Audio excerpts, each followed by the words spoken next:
Orain indarrak hartu ondoren, Peio Jauregien txanda da. Peio, Euskal Herriko Unibertsitateko Hezkuntza, Filosofia eta Antropologia Fakultateko irakaslea da. Donostian jaio zen eta Pasai Antxon bizi da, aurrera, Peio. Pedagogian lizentziatua da eta hezkuntza zientzetan doktoretza du. Kuadrillategi egitasmoaren sortzailea da eta aldaitz ikerketaren zuzendaria. Ponentzia honetan, baietz 40 egun euskaraz herri erronkaren aurkezpena egingo da, arreta berezia jarriz esperientzia hark ekarritako emaitzei. Izan ere, herri erronkaren batera ikerketa luzea egin dute prozesu osoan zehar erronkak partaideen hizkuntza jokaeran izaniko aldaketak ezagutzeko asmoz. Emaitzekin batera, erronkaren atzean erabilitako uste teoriko nagusiak agertuko dira eta era berean, erronkaren gauzapen praktikoaren muina izan diren ahobizi eta belarri prest figurak azalduko dizkigute. Bi figura hauek nolabait eskuhartze soziolinguistikoaren eredu bat ordezkatzen dute. Testu inguru honetan, euskararen erabilera areagotzeko tresna gisa, toki berezia hartzen dute elebitako elkarrizketek. Entzun dezagun, aurrera Peio. Eskerrik asko.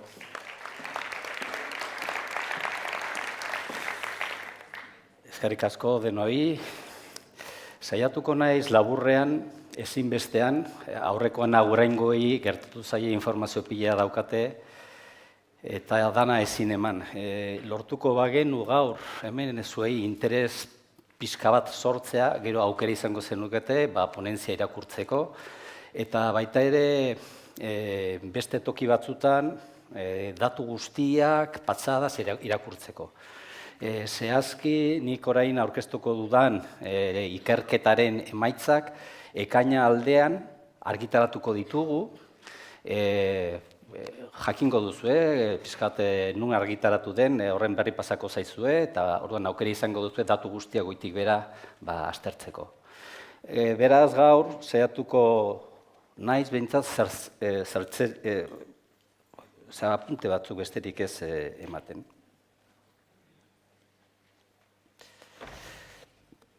Bueno, Lasarte horian egindako ekintza, horrekin batera ikerketa planoa erantzita dijoa, hasieratik, eta horrek izena du baietz 40 egun euskeraz Lasarte horian, eta azpititulo bezala irten armairutik. Kanpaina hau hasieratik elkarlanean antolatutakoa da, batetik Lasarte horiako udalaren euskara zerbitzuak, eta beste alde batetik Takun kultura elkarteak. Lasarten ohituratuta daude aspaldin bi sektore hauek, bai instituzioa, bai euskalgintzak elkarrekin lanean, eta horren emaitza ere bada orain orkestera noan hau. Beste alde batetik, ekintza egiteaz gain, hasieratik pentsatu genuen ikerketa ere izan behar zuela. Hain zuzen ere, erronkaren datuak jaso beharra, esperientzia ongi dokumentatu beharra, eta batez ere, esperientzian gertatutako fenomeno soziolingistikoak ongi aztertu behar genituela pentsatzen genuen. Jendeak hizkuntza portaera benetan aldatzen duen, porta hori iraunkorra den, ze faktorek eragiten duten horretan, nolabait ez da nahikoa geure ustez gauzak egitea beharrezkoa da, funtsezkoa da, baina baita ere jakitea egiten dugun horrek zer ematen duen ahalik eta zehatzen ezagutu beharra. Horregatik lortu genuen Gipuzkoako Foru Aldundiaren kolaborazioa eta diru laguntza ikerketa egin ahal izateko. Gaur laburki aurkeztuko du kanpaina nola antolatu zen, zeintzuk diren ezaugarri nagusiak, eta batez ere gero zentratuko naiz ikerketaren emaitzetan. Ni izan bain naiz pieza bat besterik ez, engranaje ikaragarri honetan, nire ardura nagusia izan da ikerketarena. Beraz, batez ere horri emango diot garrantzia. Bueno. Eta baita ere, aipatuko nuke, kanpaina honen atzean egon den marko teorikoa edo egon den bultzada teoriko nagusia nolabait horretan soziolinguistika klusterra aipatu behar dela. Hain zuzen ere, azkeneko 6 urtetan lan munduan euskararen erabilera bultzatzeko eusle metodologia aplikatu izan da, oso emaiz positiboekin, eta hor sortu den esperientziak, hor sortu den marko teorikoa, neurri handi batean oinarritu du Lasarten gerora egin den kanpaina hau, metodologia hori moldatuta beste testuinguru batean egin delako. Lan munduan normalean talde txikiak izaten dira, talde horiek itxiak eta konpaktuak dira, talde horietan normalean jende guztiak ulertzen du euskeraz, baldintza batzuk. Berriz, herrira pasatzerakoan egoera sozial aldatu egiten da. Herria, konzeptu bezala, oso eremu zabala da, printzipioz jende guztiak ez du euskeraz ulertzen, eta ez da talde, ez da erabaki kolektibo batetik abiatzen. Baizik eta nolabait kide batzuk, persona batzuk, kolektibo txikiak, baina herria bezala ez da erabaki kolektibo bat abia puntuan dagoen zerbait. Bueno, orduan hori esan da,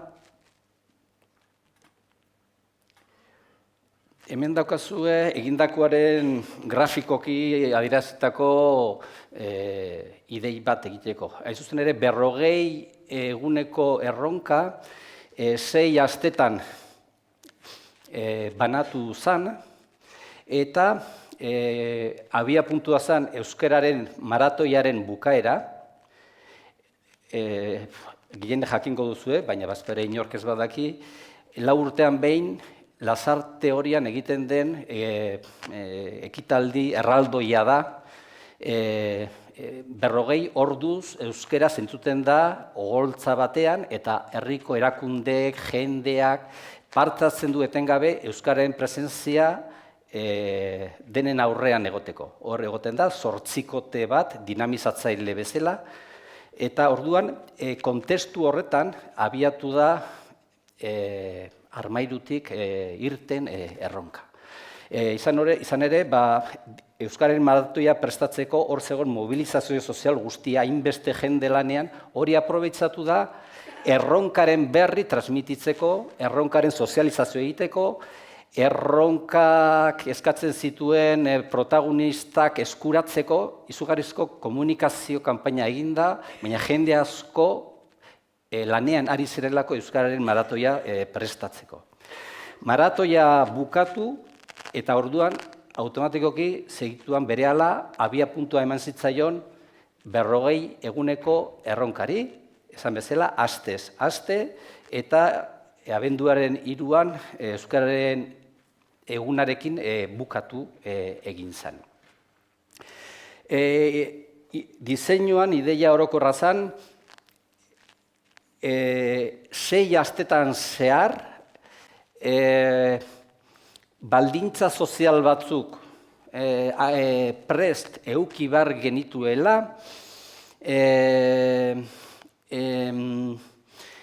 nolabait, euskeraz hitz egin nahi zuen eta euskeraz hitz egiteko izena eta konpromezu hartzen zuten personek giro sozial, arkor, adeitzu aurkitzeko kanpoan. Orduan, hori egiteko, bi parte hauek egiteko, alegia, ingurune sozial egoki bat eta gero protagonista batzuk horretan nolabait armairutik aterata euskeraz egingo luketenak, diseinatu genitun bi protagonista, bi figura. Bi figura horiek, belarri prest, hemen ikonografia gorriarekin ikusten duzuena, eta beste alde batetik, hau bizi, beste kolore eta ikonografia batekin. Bi personaje arketipiko hauei praktika soziolinguistiko berri zehatza eskatzen genien. Zehazki,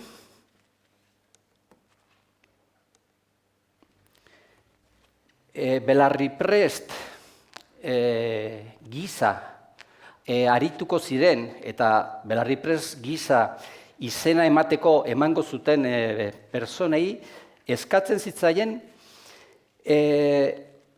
euskeraz nolabait mezu bat zabaltzen zioten Belarriprestek herriko jende guztiari.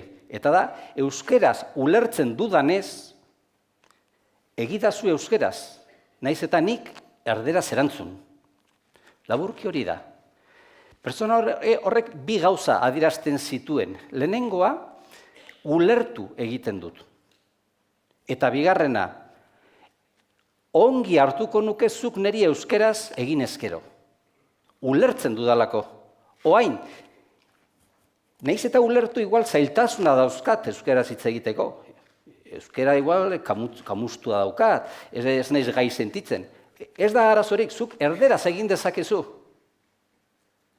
Baliteke erderaz erantzutea. Baina zuk egitazu euskeraz, ulertzen dudalako. Hoi da, mezua simplea esan da, baina gero sozialki transmititzea, neke handia eskatzen duena, ohituren aldaketa eskatzen duelako, eskatzen duena bezi, kosta egiten da, ulertzea zer esan nahi diguten horrekin. Lehenengoa. Eta bigarrena praktikan jartzea, baita ere kosta egiten da. Beraz, simplea da mezua, baina haren atzetikan hori zabaltzeko lan handia dago, ez da erreza. Bigarren figura, ahobizi izeneko personak. Hauek nolabait esango zuten, bere mezua personalizatu ezkero, hauek esango zuten. Ondo, Belarriprest bati esango liokete, pues euskeraz ulertzen duzunez, euskeraz egingo dizut. Naiz eta batzutan euskeraz erantzun. Hoi da bi parteak. Eta horrek nolabait baita ere bi komponente dauzka. Lehenengoa, oso ondo, gaitasun aldetik. Nik euskeraz egingo dut, osea, praktika soziolinguista egingo dut, badakitelako ulertzen duzula, eta bigarrena, jarrera bat erakusten dut, naiz eta zuk erderaz egin, nik euskeraz egingo dut. Alegia, prest nago bitako elkarrizketan aritzeko. Eta hori ere, esatea oso horreza da, baina gero praktikan, guk ez dakagu tradizio sozialik, Katalunian badakate praktika soziala, leheno hasierako hitzaldian garbi esan digu, hizlariak, gaztelania, katalana, elkarretatik oso gertu direnez, ulertzeko ez dago arazorik, eta beraz praktika sozial hori oso nabarmena da. Gurean berriz, ez gaude ohituta, ez dakagu praktika tradizio sozial hori. Beraz, mezu hori zabaltzea, onartzea eta gero praktikatzeak badaka funtza handia, lana handia. Eta zehazki, lan hori, eta igual hori agurengo kasuarekin diferentea da, ahobiziei ez genien eskatzen jende guztiarekin euskeraz aritzeko. Ez genien eskatzen erdaldunekin, ulertzen ez dutenekin, oso gutxi ulertzen dutenekin euskeraz egitea. Ez genien hori eskatzen.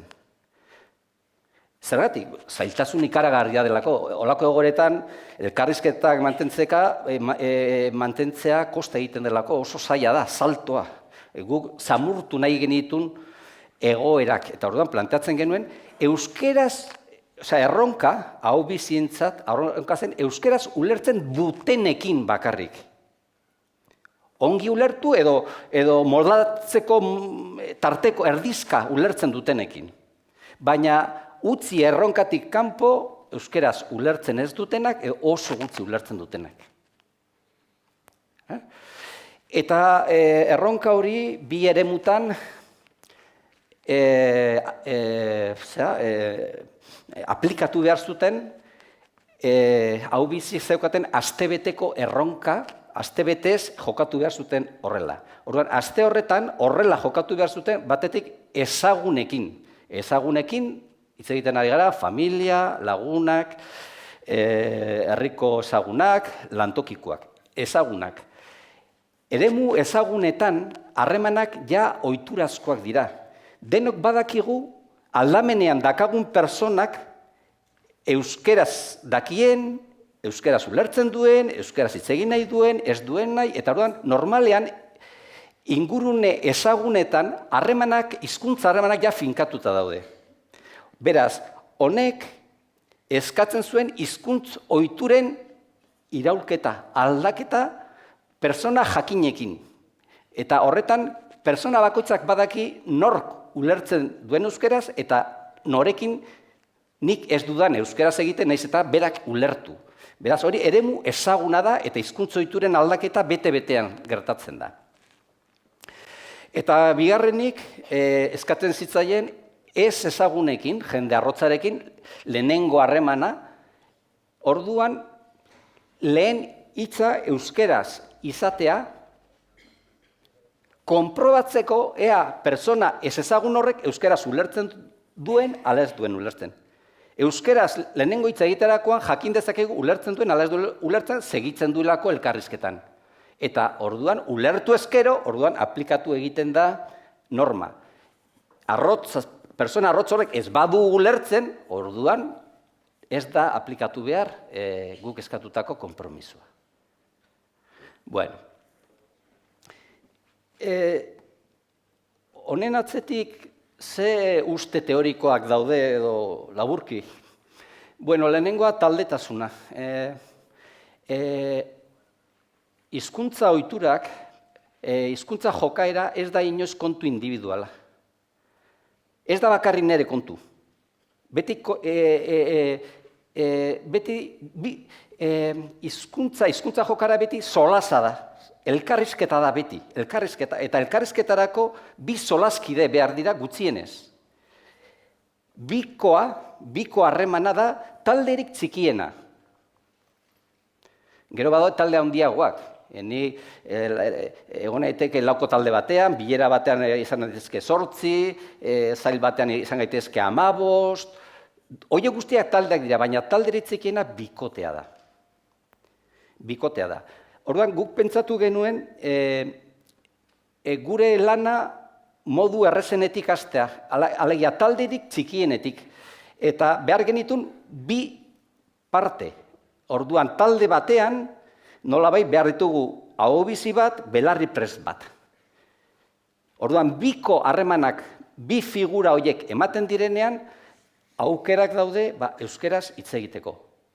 Ez zailtasunik gabe, baina behintzat, aukerak daude euskeraz hitz egiteko. Gutxieneko baldintzak.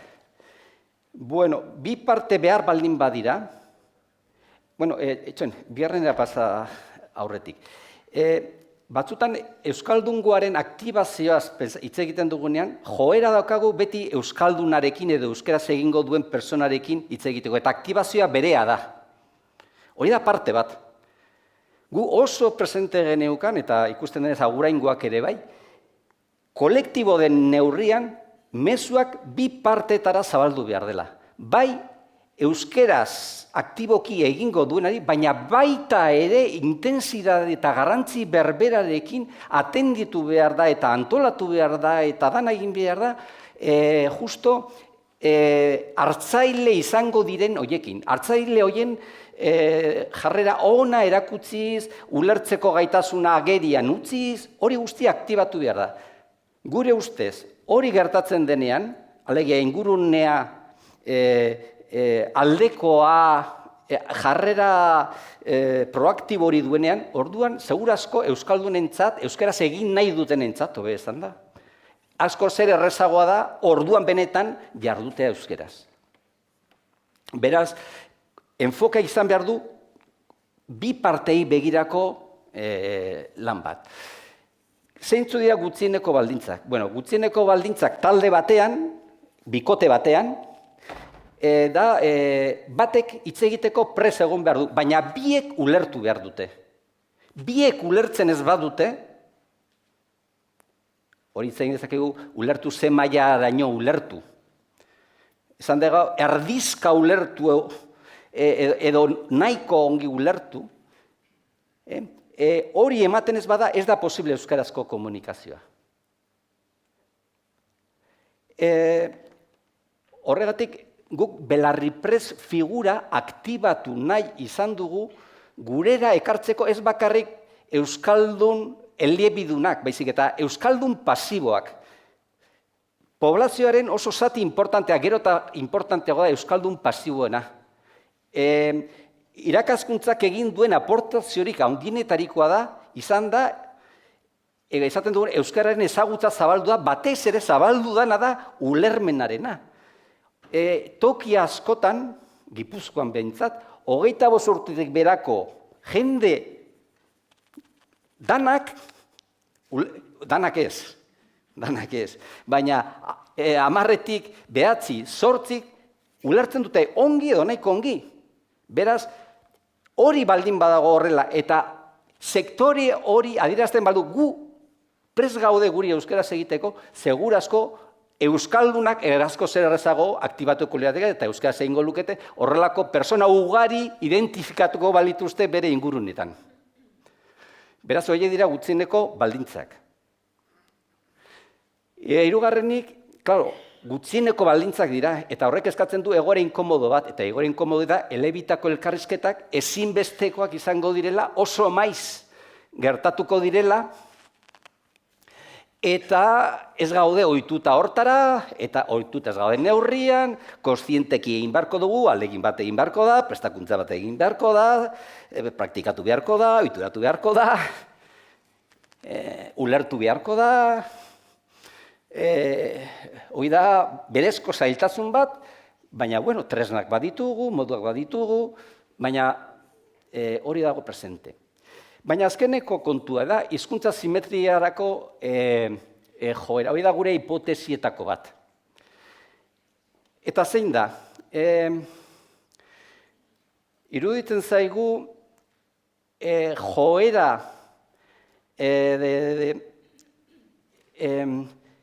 hizkuntz jokaeraz hitz egiten dugunean, joera dakagula ahal izan ezkero hizkuntz berdinean hitz egiteko. Oso arrotza zaigu, nik gaztelaniaz hitz egitea baldin badaukat, berak erderaz hitz egiten baldin badu, eta nik erderaz hitz egitea baldin badaukat, barrenean dakat, bera bezala hitz egiteko, simetriarako joera daukagu. Zergatik, horrek ez du sortzen disonantzarik, horrek ez du sortzen girotzarrik, horrek ez du sortzen kontu arrarorik. Orduan, joera daukagu komodo egoteko elkarrizketan, eta horrean jotzen dugu hizkuntza berean aritzera. Hori da euskaldunoi gertatzen zaigunean erdaldunekin elkartzen garean. Automatikoki egokitu egiten gara simetria bilatzen dugulako. Bueno, guk fenomeno hori kanpaina honen bidez egiten dugu horri buelta eman eta euskararen aldera jarri. Mekanismo natural bera euskararen aldera jarri. Alegia, ahobiziek sozialki adierazi badute beraiek astebetez erderaz, euskeraz egingo dutela ulertzen duten guztiekin, herriak ezagutzen baldin badu, jende prest baldin badago hori onartzeko eta horrela jokatzen badute, belarri prestek badakite persona horiek euskeraz egingo dutela. Zergatik konpromisoa hartu dutelako, eta denok dakigu beraiek egingo dutela, txapa badakatelako hori esaten duena.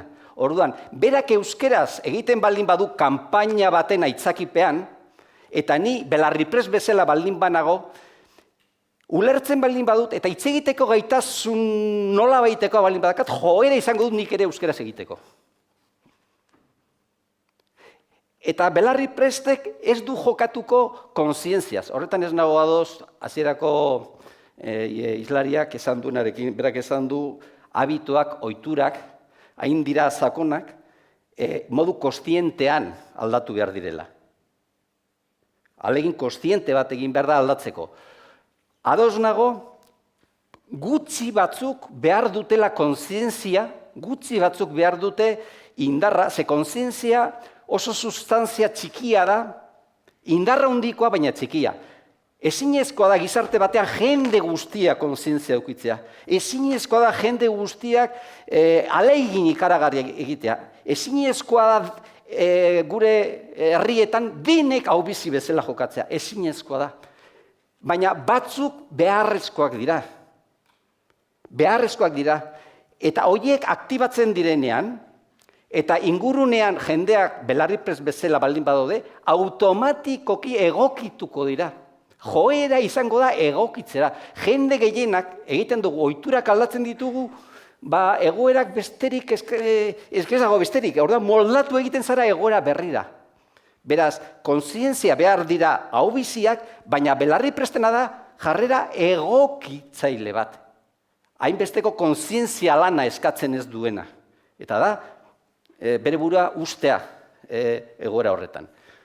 Bueno, hori dira gure uste teorikoak, idatzita daude, soziolinguistika klusterreko webgunean ere eusle metodologia buruz eta gauza hauek ere agertzen dira, eta beranduago ere agertuko dira publikatzen dugunean, Lasarten egin duguna. Bueno, diseinuaren ezaugarri nagusiak. Bueno, guk erronka formatua eman genion kontuari. Baietz, 40 egun, euskeraz.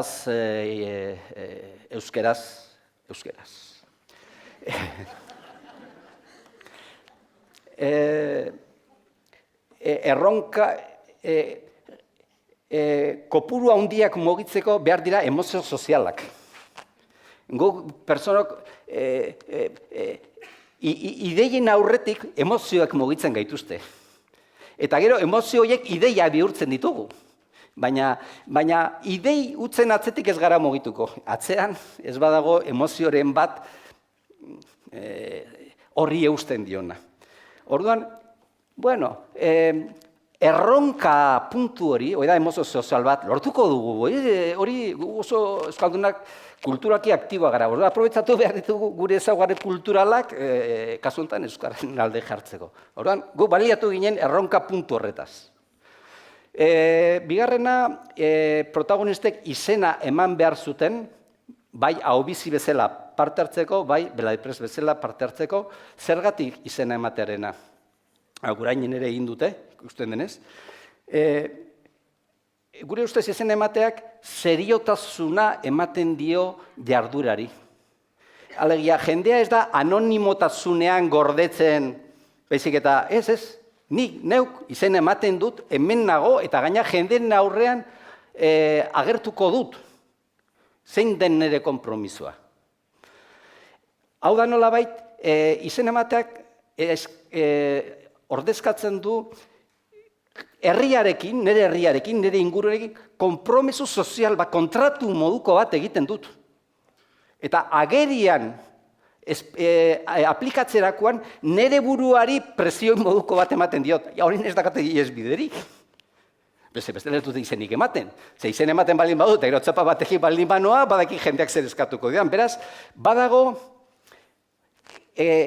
ohitura aldatzea oso zaila den neurrian behar dira presio bide natural batzuk horri etzeko, bestela segituan banoa. Beraz, izen emateak laguntzen du horretan. Bueno, horregatik txapa bat, soinean eraman beharra funtsezko izan zen, kontratu sozial hori adierazteko, jendea identifikatua izateko, jakiteko norekin bai, norekin ez, paisaje linguistikoa, nora nahi joan, bilera bat joan, aiba, zuek Belarri Prest, aiba, zuek ere bai.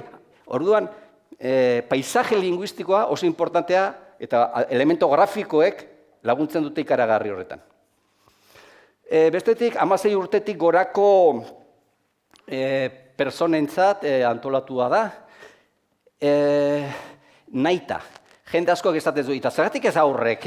Aurrek ere nahi dute ikastolan, etortzen ziren irakasleak eta bar, eta guk beti esan genien, ez. Pixkat, aurren munduak garrantzitsua izan arren, hiperdimensionatua daukagu geurean. Horri garrantzia kendu gabe, aurren munduan bezain garrantzitsua da helduen mundua. Helduen mundua da gizartearen sektore aktibo garrantzitsuena. Aurrak helduek bezala izan nahi dute. Aurrek helduek hartzen dute eredu. Orduan, kontua nahi baldin badugu aurrek etorkizunan euskaraz egin izate, helduok orain arte egiten dugu, baina asko zeregiago egin behar dugu. Guk aktibatu behar dugu, gero nahi baldin badugu aurrek guk bezala egitea. Ze beraiek aurrek ez dute euskaraz egingo ideologiagatik, egingo dute sozialki egokitu egiten direlako helduen mundura. Beraz, kanpaina helduei begirakoa da, nabarmen. Bestetik, esan dut, ahobiziek astebeteko konpromisoa hartzen zuten horrela jarduteko. Eta astez aste ahobizi multzo batek egiten zuen erronkari eusten zion.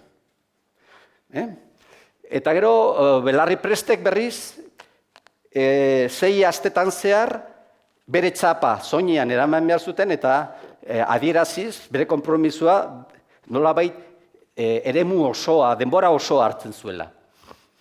Ikerketa ezaugarria erantzi diogu, eta hortarako gehien bat bi tresna erabili ditugu. Lehenengoa, datu galdetegien bidezko datu aitortuak eskatu ditugu. Egin ditugu 3 neurketa, aho biziekin eta 2 neurketa Belarri Prestekin.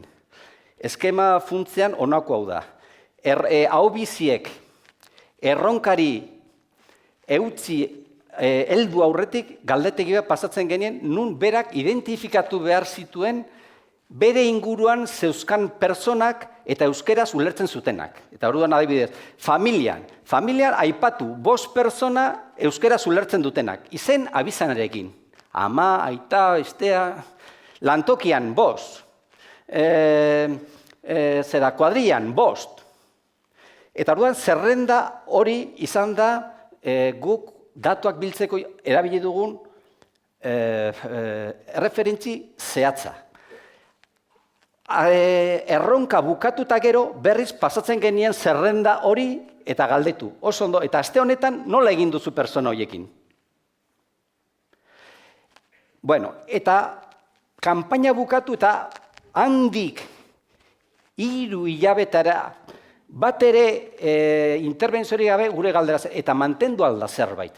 Eta orduan berriz, handik 3 hilabetera berriz pasa genien zerrenda bakoitzari berea, eta orain nola egiten duzu pertsona horiekin? Ikusteko 3 momento diferenteak. Horretaz aparte, ahobiziei erronkastea bukatzerakoan eskatzen genien kuaderno batean beraiek euren esperientziak idazteko. Aipatuz bere sensazio orokorra zein zen, aipatuz bere ustekaberik interesgarrenak zeintzuk izan diren, aipatuz zailtasunak handienak zeintzuk ziren, eta aurrera jarraitzeko nola ikusten zuten eta ze gogoa zeukaten. Hori guztia idatzita dago, eta badago masa ikaragarri handia. Datuena, eta bar. Bueno. Emaitzei buruz zer esan, bueno, hau bizi bezala, iaia 1000 lagunek eman du izena, eta Belarri Prest bezala, iaia 2000 lagunek.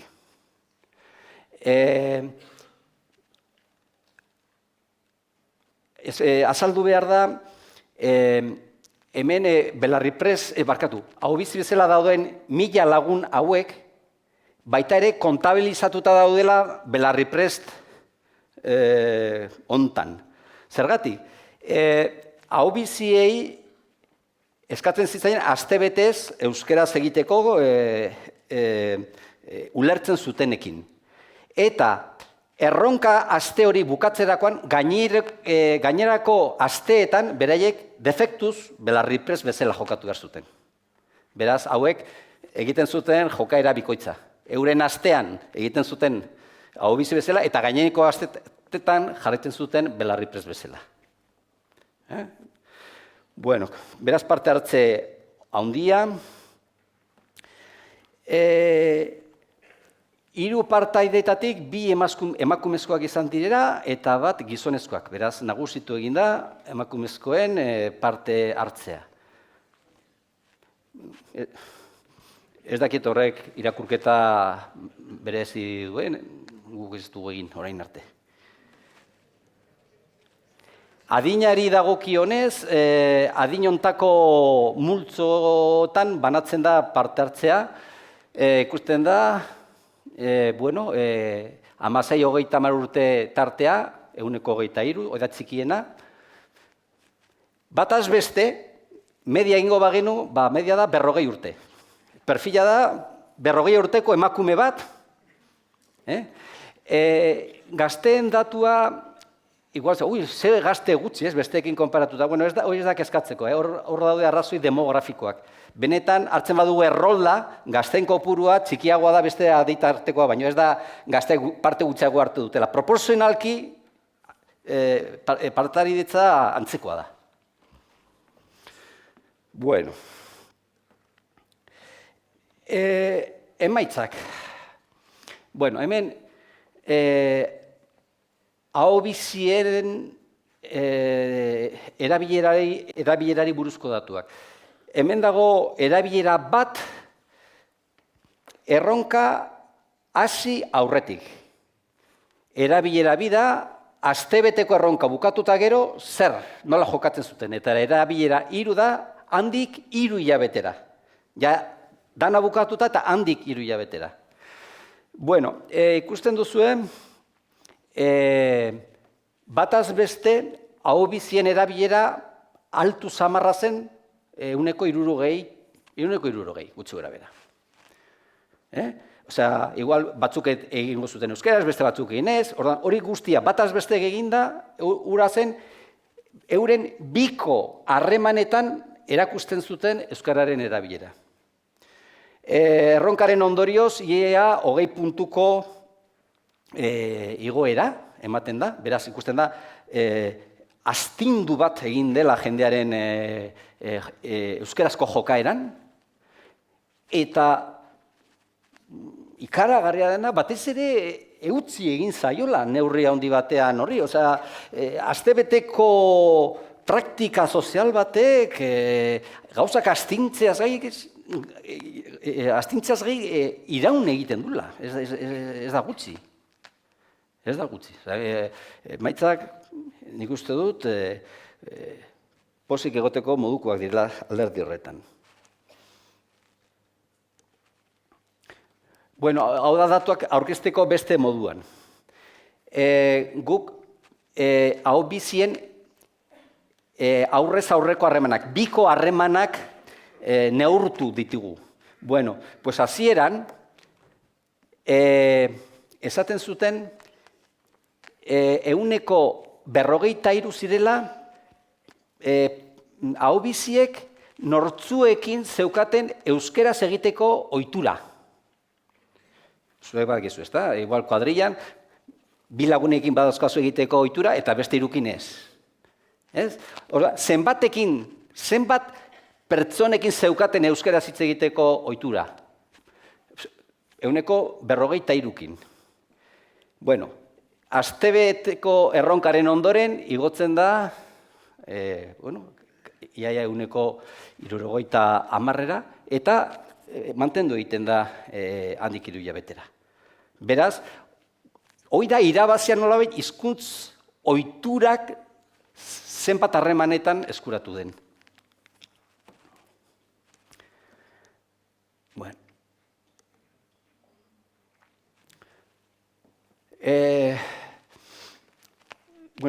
Taula hau daukazue, ja denbora gutxi daukat, jun behar dut laburtzen. Datu hauek danak ponentzian dakazu idatzita, eta beraz gogoa piztu badizuet, jo hartara. Hemen ikus dezakezu adibidez, adintarten arabera, ze evoluzioa izan duten bakoitzean. Adibidez, datu labur bezala ikusten da, gazteak, 16-30 urtekoek, guztira dira aldaketak egin egin dutenak. Eta hori oso positiboa da. Nolabait, irakurketa bat izan daiteke, personak zenbat eta zarragoak izan gero eta gehiago kostatzen zaigu hizkuntziturak aldatzea. Zenbat eta gazteagoa, freskoago izan, pues segurazko arinago aldatzeko. Eta gainera, sektore horretan dago ulermen maila universalizatuena. Osea, zantzu polita da hori.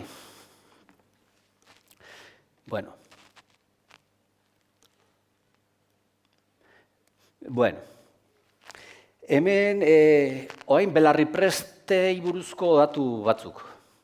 Galdetu egiten genien, haizu, eta txapa eramateagatik euskeraz gehiago egin dizute orain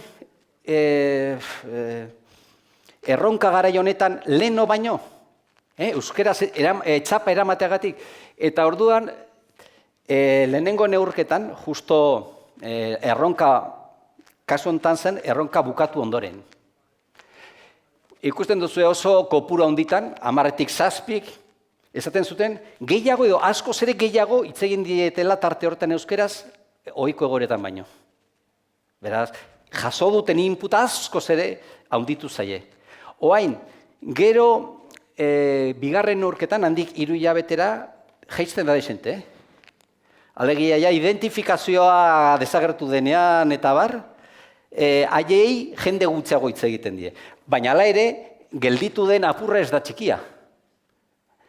Hau ikaragarria da, baina hau ez da gutxi.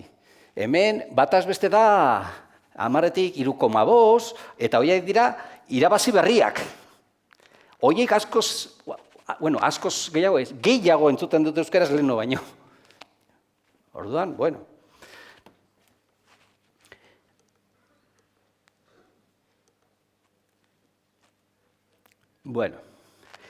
Eta gero, hizkuntza simetriaren hipotesia. Belarri prestei galdetzen genien, oso ondo. Eta erronka euskeraz egiten dizutenean, zuk nola erantzuten diozu? Euskeraz ala erderaz? Alegia, gure klabe teorikoan, egokitu egiten zara ahobiziaren jardunera? Berak euskeraz egiten badizu, zuk ere euskeraz egiten zu, edo erderaz jarraitzen duzu. Eta emaitzak horiek dira, urdinez daude, 10-tik 8 esaten du, bai. Euskeraz egiten ziren, beraiek ere euskeraz egiten zutela, beraz, simetria, beraz, belarri prestek naiz eta jokaera kontziente edik izan, baina euskeraz gehiago egin dute egokitu egin direlako ahobizien jarduera berri, urratzaile eta sendo horri. Bai? Eta nolabait erderarako joera, azkeneko bi hauek, berdea eta morea, ikusten duzue, 6 besterik ez da. Datu ere, nolabait, sendotasun ematen dio simetriaren puntu horri. Beraz, elebitako elkarrizketak behar ditugu, baina ez, normalen ez dira finko izango. Elebitako elkarrizketak dira tresnak behineko egoerak mugiarazteko, iristeko beste egoera lasai, natural, egonkor batera, eta izan daiteke euskeraz, hau guztia abiatzen baldin badugu. Bueno.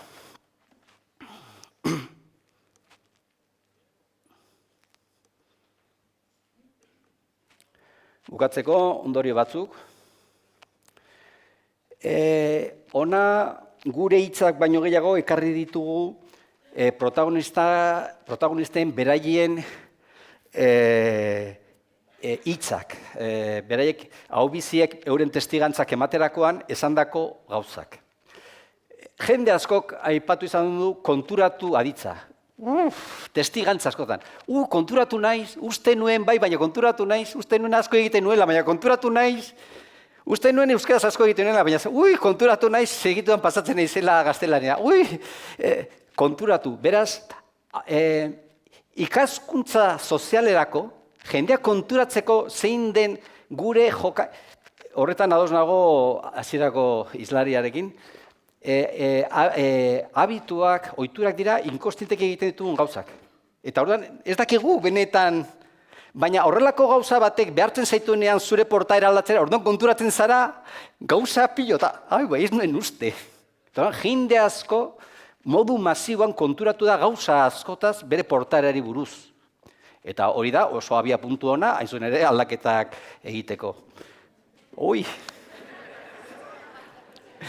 Minutu bat? Presiorik gabe. Presiorik gabe. Baina minutu bat, Bueno. Aitzakia, jende askok behar du aitzaki bat benetan barruan gogo duen egiteko. Eta jende asko dago, euskaldun askok gogoa dauka egiteko, baina aitzakia behar du. Jende asko esaten, gu saiatu izan gara, baina honek kriston aukera eman digu aspaldian egin nahi genuna, edo behin egin genuen, baina giro faltan aurrera eraman ez genuna, orain egiteko ze babes sozialan nabaritzen dugulako. Hirugarrena, txapen laguntza, txaparen zeregina. Jende askok, baina 10tik 7 esaten zuen, ze garrantzitsu txaparena eramaterenak, ze garrantzitsua. Indarra eman dit, konplizidade sensazioa, sentitzen nintzen zerbait handi baten parte. Eta gaio, jendea identifikatuta, inoiz agurtuz dagoen jendeak agurtzen nindun, konplizidade keinuak etengabekoa ziren, badaki gu nortzu ginen horretan parteari ginena, babesa ematen zidan, banekien norekin egin, ez nuen buruan ekatu behar jakiteko norekin bai norekin ez, orduan izugarrizko errestasunak eman dizkio jendeari txapa eramatiak. Azkena, aurreritziak apurtu.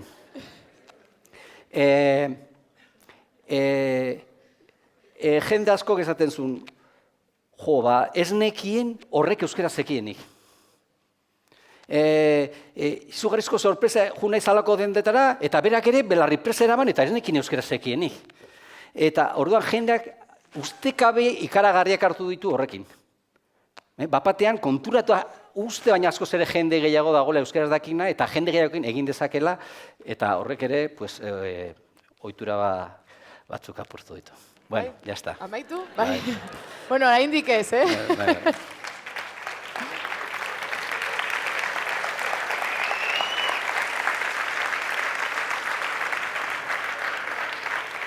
Hemen jarraitu behar duzu, ze galderen txanda zabalik dago. Galderarik laguntzarik behar duzu. Segi. Ezin duzu itxaron. Bana. Nola doala baina banago. Galdera. Bai. Galderarik bai. Ez?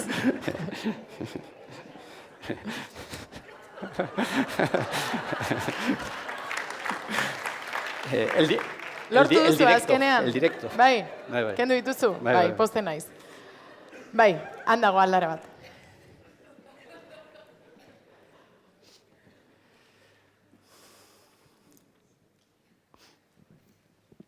Piztuta dago.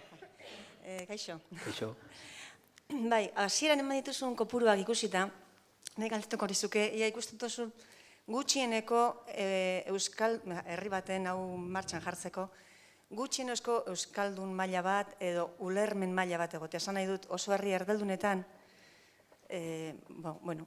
aukerak belarri prestak aurkitzeko handiak badira, o belarri prest gutxi badaude, euskaldun horiek edo aho bizi horiek aurkitu daitezkelako oso isolatuak edo joku zelairik gabe edo ia hor ikusten duzun, egindako esperientzien arabera, minimo batetik aurrera bakarrik egin liteken edo egokitu liteken egoera horietara edo...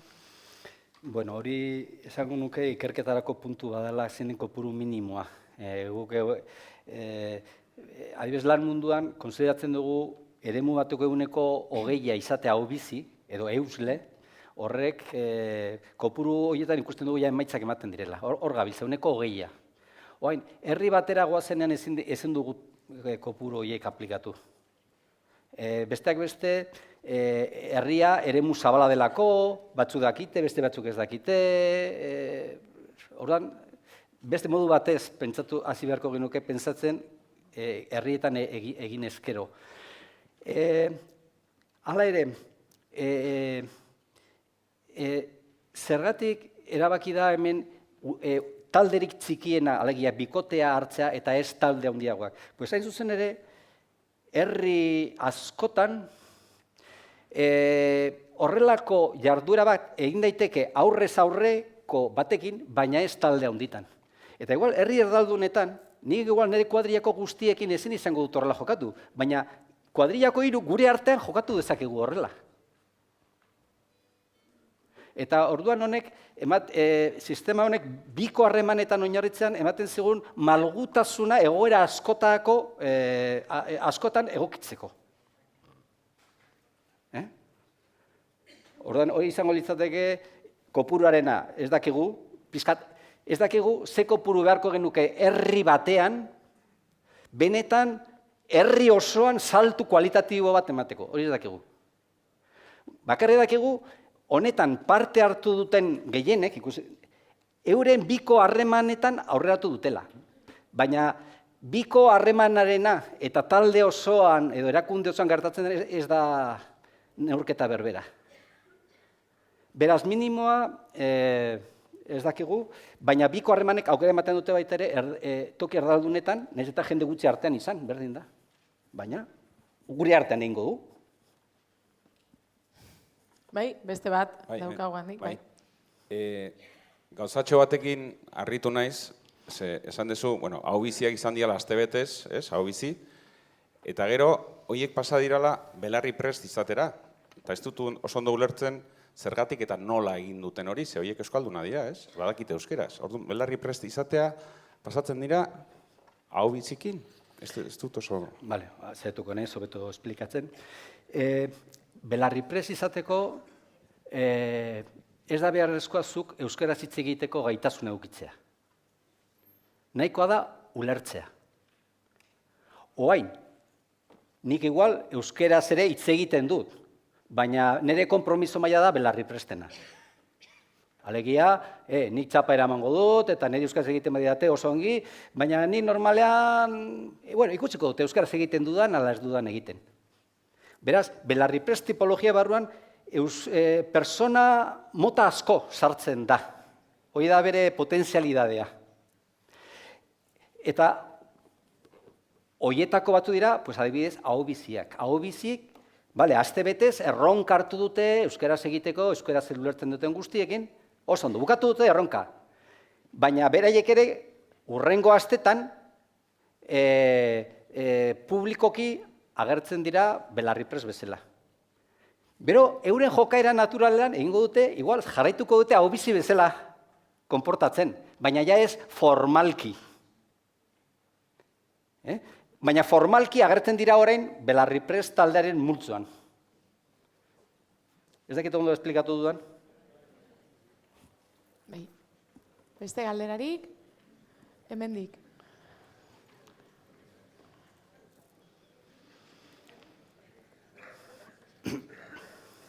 Aurkeztu dituzu emaitzak kuantitatiboak, ez dakit ikerketa bakarrik kuantitatiboa izan zen.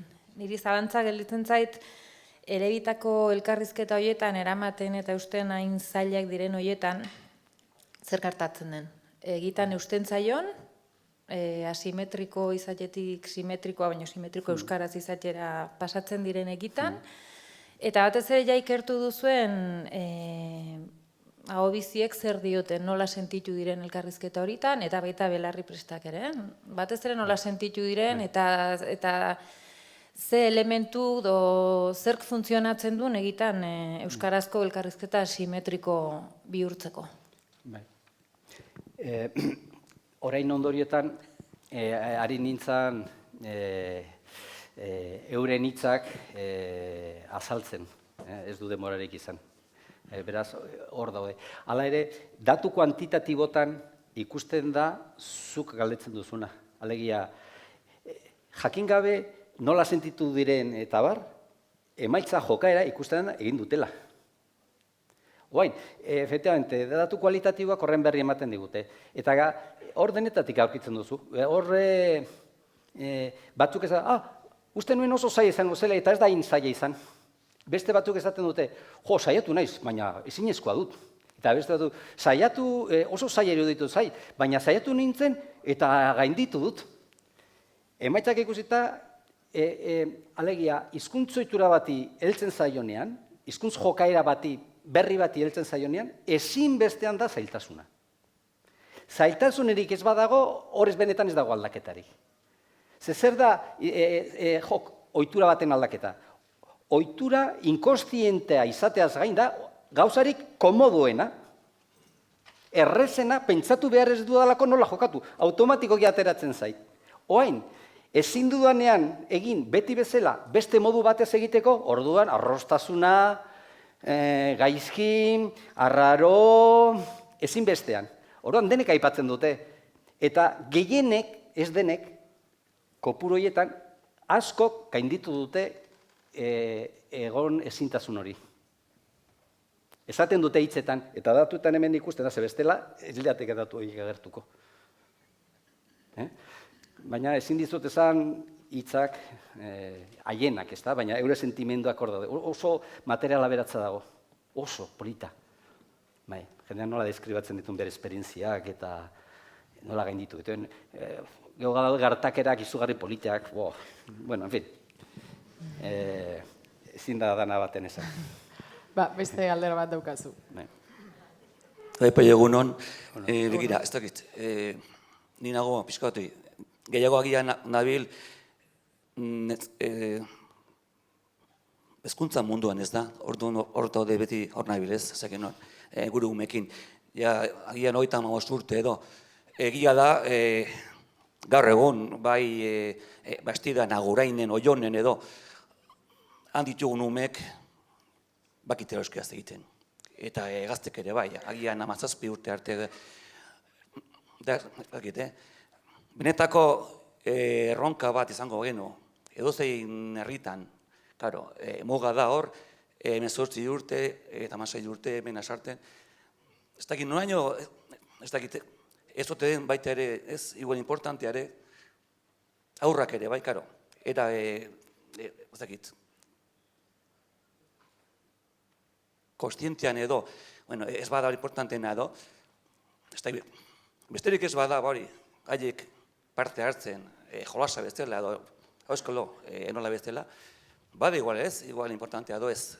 Adibidez, nire joa, eta bado askotan hori, dagoela hor bat, bere itxura dela, peruano, ezakizero, da beltza eta taka. Erdeaz diten dugu, edo, euskalo. Txapa bat igual, ez dakit, eramango galu, ari gara pixka bat, ez? Beste esparro bat irikitzen, ez? Ez dakit, muga behar den edo ez. Aurrak ere, beti esaten digute, hosti nizkegu, hizkuntza da bakarrik gure eskolan erabiltzeko, baina haiek ere badira kaleko partaideak, ez? Joaten dira plazara, joaten dira dendetara, orduan, hor, pixkat hori, ez dakit. Leheno puntu horri erantzun bat eman dio. Zergatik, baztertu ditugun aurrak eta nerabeak eta gelditu garen beste mundu horrekin. Zuk ezaten duzuna horrela da, baina horrek eskatuko du beste zerbait. Pentsatu beharko da beste modu batzuk. Hemen Lasarte horian egindanak, herri mailan antza du lan munduan eusle metodologiakin egindanekin, baina ez da berdina. Aurren munduan egingo balitz, aurren psikologia kontutan harturik. Zer, adibidez, aurrek normalean ez dute kontzientziaren bidez funtzionatzen. Aurrak dira egokitzaile puruak. Orduan, hizkuntza aldaketa prozesu batek eskatzen baldin badu gutxi batzuk, ez denak, baina gutxi batzuk kontzientzia izatea, pues igual oso mugatuta gaude. Orduan, igual pentsatu beharko dira beste modu batzuk, igual ez aurrek dira kontzientzia auki izaketea, baizik eta igual beste elementu batzuk ambientalagoak hori egingo dutenak. Auskalo, aztertu behar da. Beraz, ez da komenigarri aplikazio literalak. Pentsatu behar da. Beharrezkoa. Ari gara, ez da? Bai, hezkuntza mailan talde bat osatuta dago, interbentzio estilo bat edo zerbait egiteko honen inguruan. Horregatik, bere badago eta nire, bai. Bai, urrengoa. Bat, guain esaten ari dena aprobetxatuta, nik uste gainea herri bakotxin eta egoera bakotxin ikusi behar dela ze panorama don. Guk hain oi hartzunen badu golako zerbait martxan jartzeko asmoa, eta planteatzen nahi adibidez, 11 urtetik aurrea, bi ikastetxetan baditugula euskara talde potentiak, eta konstienteki lan egiten dutenak, eta horiekin ere lan politia egin daitekela maila hontan. Binon, esan bezala, netzako herri bakotxin, egoera bakotxin, difenti izango da. Eta bestia bai da galdera, eta ezagian pelori bakarrik, baita hemen ingurun dakaten jendiai, ez? Nik ezautzen dut, guain arte ezautu ditudan proiektu hauetan, denetan txandak daude, astebeteko txandak. Herrin bat ininda denak batea, ez? Karo, txandak egiten dira, eta nik ulertzen dute, alde batetik esfortzu gutxi eskatzen zaio jendiai, eta gaina luzatu egiten zu denboran kanpaina, ez? Binon, agian, momento batin, izan daiteke positiboare denak batea jende asko aitzia astebetez, edo bi astez. Nonbait probatu da? Nik ez dakit hori... Nik esango... Bueno, ez dakit informazio zehatzik hori izateko, ez dakit. Gure kasuan ez genuen horrela planteatu, baina bai, oso logikoa dirudi, bai. Bai, oso egingarria da, bai. Nire ustez, txandaka egitearenak eta 5 aste, hori oso fleksibla da, oso moldagarria da. Ez dakit. Oso iridia hor nahi duditzen zait, pentsatzeko, bai, ondo dago. Bai. Gauza guzti dakate alderdi hona eta txarra. Horrek daka alderdi hona da, momentu kolpe batez, egiten duzula un subidon. Ondo. Hori ondo dago. Parranda egitea, degun batean, ze ongi. Ondo dago. Baina, baita ere badakigu, hizkuntz jokararen kontuak, batez ere, gauza da dela, bi fase daudela. Lehenengo da, astintzea. Probatzea jokaera berria. Eta gero bada, hori errepikatzea, denboran zehar, ohitura bihurtu arte. Orduan horrek eskatzen du ere, planteamendu luzeagoak, nahi baldin badugu ere, tartea eman, babesa soziala eman, bigarren faseari. Adibidez, oso ondo esplikatu dute, guraingoek. Nola bai, beraiek, euren kezka izan da batez ere lehenengo fase astintzea. Baina bigarrenak, nola di joan, ondo dago. Eta normalean, zuk astintzen duzunean beti zerbait gelditzen da. Eta bereik datuak eman dute eta zerbait gelditzen da. Oain, hipotesi bezala, bigarren parte hori ere, nola bai, babes sozial bat ematen baldin badugu, luzatzen baldin badugu, segurazko, igual finkatze prozesu horietan laguntza eman dezakegu. Dena daka ona eta txarra, pentsatzeko. Honekin nahiko, eskerrik asko, Peio, txalo bero bat, berentzat.